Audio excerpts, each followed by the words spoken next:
Bismillahirrahmanirrahim. Elhamdülillahi Rabbil alemin. Ve salatu ve selamu ala Resulina Muhammedin ve ala alihi ve sahbihi ecma'in. Amma ba'd.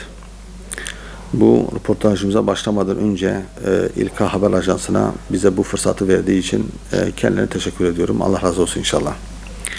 Şimdi bizim Müslümanların gündeminde sanki böyle soğumaya doğru giden bir Gazze durumumuz var.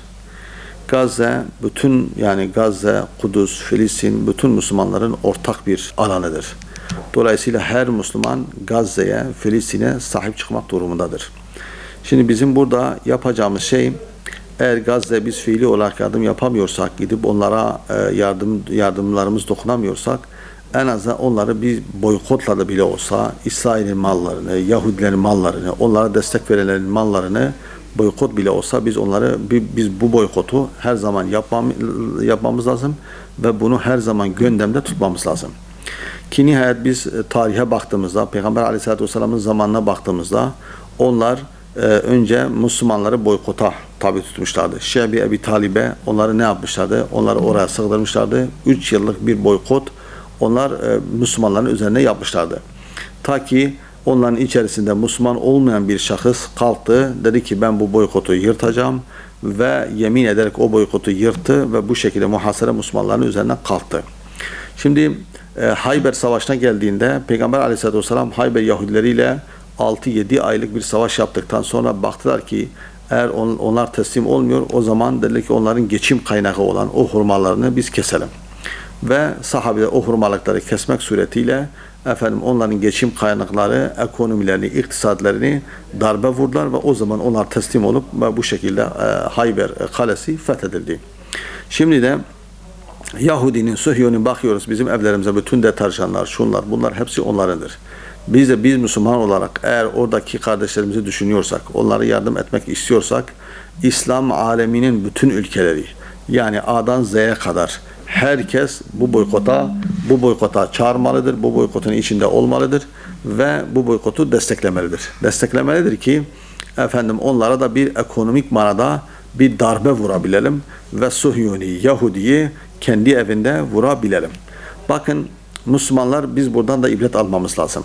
Yani bir Güney Afrikalı bir devlet, Hristiyan olan bir devlet, Lahey'de İsrail'e soykırım yapıyor diye dava açıyor, davayı kazanıyor ve İsrail'i orada mahkum edebiliyor.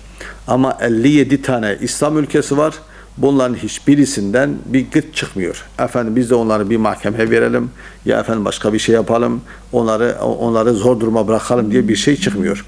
Gene İslam aleminin içerisinde biraz sesini yükselten Türkiye'dir, Katar'dır, bunu yapmaya çalışıyor. Ve en üst perdeden Sayın Cumhurbaşkanımız da bunu yaptığını söylüyor ve yapıyor. Ama bunlar yeterli değil. Biz fert olarak, millet olarak biz onları boykota tabi tutmalıyız. Onların mallarını almamalıyız ve bu gündemi her zaman sıcak tutmaya çalışmalıyız.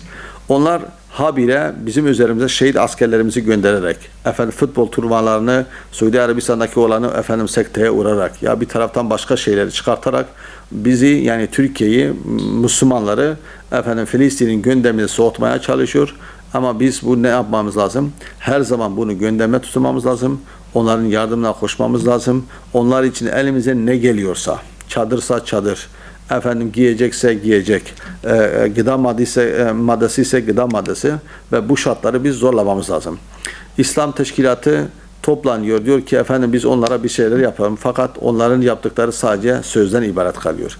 Bugün kanaatimce yani Avrupa küfür nasıl kendi aralarında birleşmişler, Amerika'sı, İngiltere'si, Almanya'sı vesaire birleşmişler ve oraya belki 14-15 ülkeden asker gönderip Müslümanlara karşı savaştırıyorlarsa, bizim de en azından bir Mısır'ı, o Rafah sınır kapısını bir zorlatmamız lazım. 15 bin gemi orada sırada bekliyor ve bir taraftan millet hayvanların yemlerini öğütüp kendilerine un yapabiliyor.